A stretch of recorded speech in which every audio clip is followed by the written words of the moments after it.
प्राप्ति हो जाएगी। एक शीतल आरती होती है, मेरी जीजियों बड़े सावधानी से सुनिएगा। एक शीतल आरती होती है। कभी अगर तुम्हारे जीवन में अगर कभी तुमको ऐसा लगे कि रोग बड़ा भारी हो चुका है और बहुत भारी रोग मुझे घेरता जा रहा है, या डॉक्टर को दिखाने जा रहे हो और तुम्हें ऐसा लग रहा है कि डॉक्टर कोई बड़ी बीमारी बताएगा, तो उस समय पर शीतल आरती का प्रयोग करें। एक पुष्प हाथ की हथेली में रख लीजिए, एक पुष्प हाथ की हथेली में रख लीजिए, और यहां तक शास्त्र कहता है अगर हो सके तो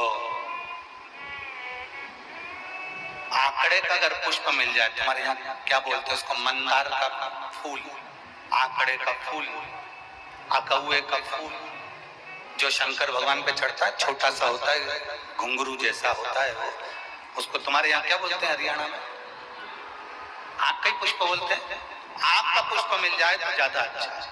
अब उसमें चाहे सफेद हो, चाहे नीला हो, चाहे गुलाबी हो, जैसा भी हो, हाथ में रखने के बाद हाथ में एक लोटा जल, भगवान शंकर के शिवालय में जब आप प्रवेश करें और प्रवेश करते समय भगवान के सम्मुख में, जब भगवान शंकर के साक्षी में जब पहुंचे, आपके सामने पूजन में कोई भी सामग्री नहीं है, आपके पास में न दिया है, ना बाती है, ना गर्भवती है, ना चंदन है, ना कपूर है, ना कोई सामग्री है, केवल एक आंख का पुष्प और एक लोटा जल आपके पास में है। शिवालय में पहुंचकर शीतल आरती का प्रयोग करो।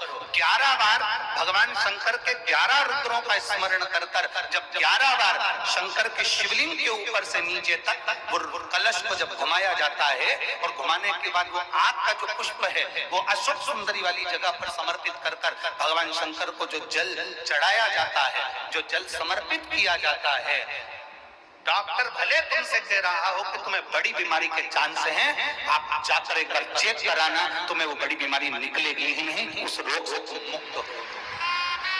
इसको शीतल आरती का प्रयोग किया गया। ये शीतल आरती,